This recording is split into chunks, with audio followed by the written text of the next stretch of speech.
Alright, so we're up to the plant review on the Dester Tomato. I almost forgot the name of this tomato. And unfortunately, I lost a few tomatoes from this already due to the rain and the wind blowing it down and the insects getting it. And I mean, I got hit with everything you'd think of this year. But nonetheless, I do have a couple here, and I think they're good, but they got to come off the plant now. So let's pull that off. And this is the Dester tomato. Now this is one of the tomatoes that's used for tomato competitions where they grow for super large tomatoes. This is one of those type of this is one of the varieties that they use for that. So you can see it's kind of a flat tomato, and they just get really, really big, these tomatoes. This one got blossom end rot. See that? Either that or got damaged. I think it's blossom end rot from the rain. But I do got a bunch more on here. This one's severely cat-faced at the bottom. I do got a couple more. So there is some flowers coming up. So maybe I'll get a couple more by the end of the year if the blight doesn't get them, you know.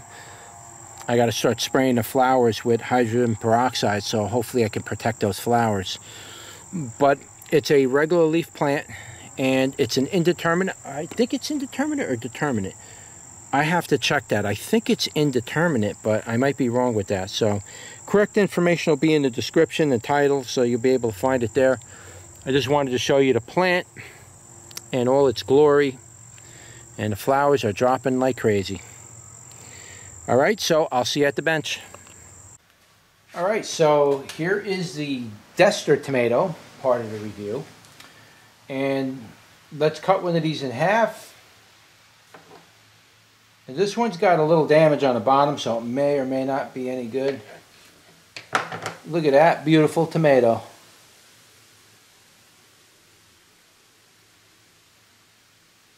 This is a classic slicing tomato. It's a classic tomato for hamburgers, sandwiches, that kind of a thing.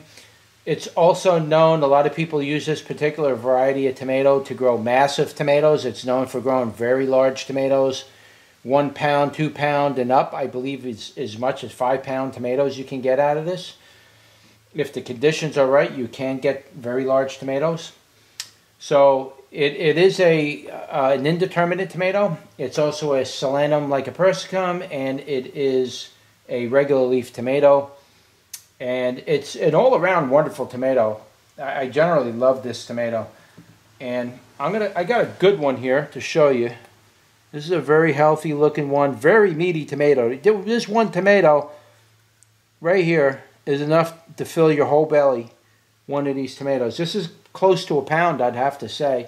And this one here is even more. Now, it did get a little bit of the mold or the blight got on the tomato, and that's because I let these sit out too long. I should have done them right away. It's just tomatoes are all starting to come in, and it's hard for me to get to do all these varieties, because when you see me doing a review on this many tomatoes, I'm usually have to eat all those tomatoes or throw them out, squeeze the seeds and chuck them. But usually I have to eat them, because if I don't, then the fruit flies come in and it becomes a disaster. So I got to process them very, very quickly. So anyway, let's cut this one open. Now, it's generally a pretty good producer. If you get a good year and you don't overwater the plant too much, you will get a pretty good yield. I lost probably 40% of my tomato crop this year due to rain.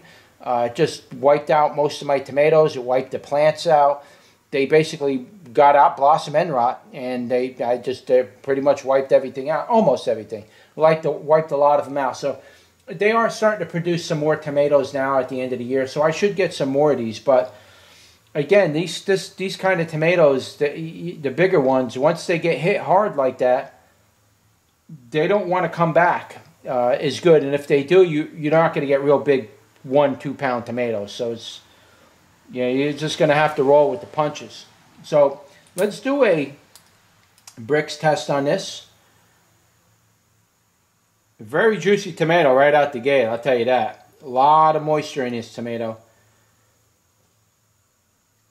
Alright, on the Brix it's telling me 6.5, almost 7, which isn't bad. so it's kind of hard to go by the Brix again, because it's not only measuring the sweetness, it's also measuring the minerals and the nutrients in the soil as well. So some people use this to measure the overall sugar content, and some people use it to measure if it's got high nutrient content or high mineral content in the fruit.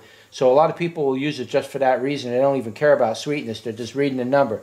So if the number's higher, the higher the number, the better it is. You're going to have more sweetness, more sugars, saccharides. You're going to have also more minerals in there, and that's what you're really looking for. It's really hard to say whether this tomato is going to taste sweet or bitter or what. It's hard to say. So let me cut off a piece. Very good, the juicing tomato. Look at that tomato. My goodness. Look at that. That is a beautiful piece of tomato right there. It's like eating watermelon to me. It has a... All right, so let's talk about the sweetness. The Brix meter was actually correct, and it is tasting like it's lower in, should I say, the sweetness and overall, but not too low. It's like, I don't know, above 25, 26, 27% on the sweetness. Tangy was pretty high. Tangy was like 30, 35%, somewhere like that. It was pretty tangy, but the interesting thing about this tomato is the tomato flavor itself is carried along with the tangy flavor, so it really hangs out in the back of your tongue really good.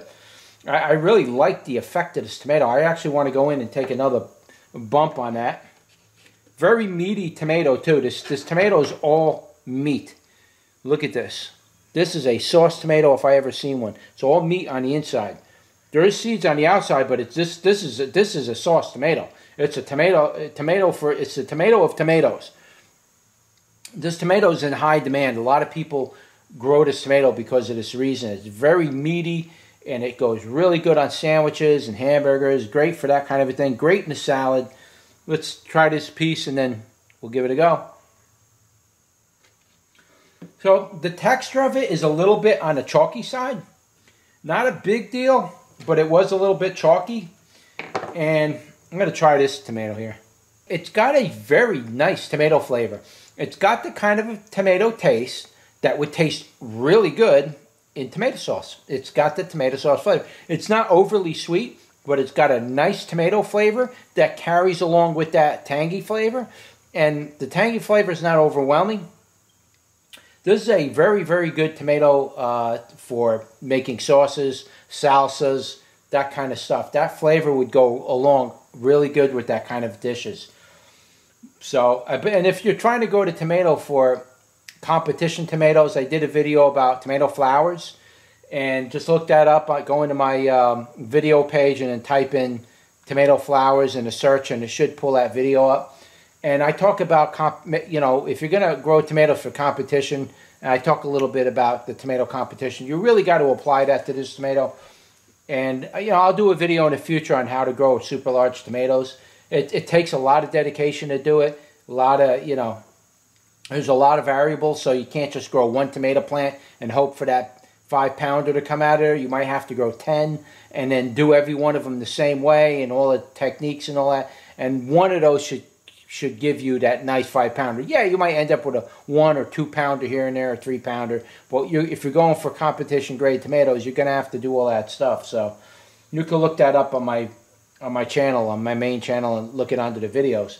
This isn't really considered a beefsteak, but then again, it is in the beefsteak family. So, I mean, I'm getting slicer tomatoes, I'm getting beefsteaks, I'm getting, oddball shapes like this. So you're getting all kinds of shapes out of it. But I guess a lot of people would refer to this as a beefsteak, mainly because it's so dense in the middle. All that meat in the middle, it's so dense that it's incredible. It's just nothing but tomato meat.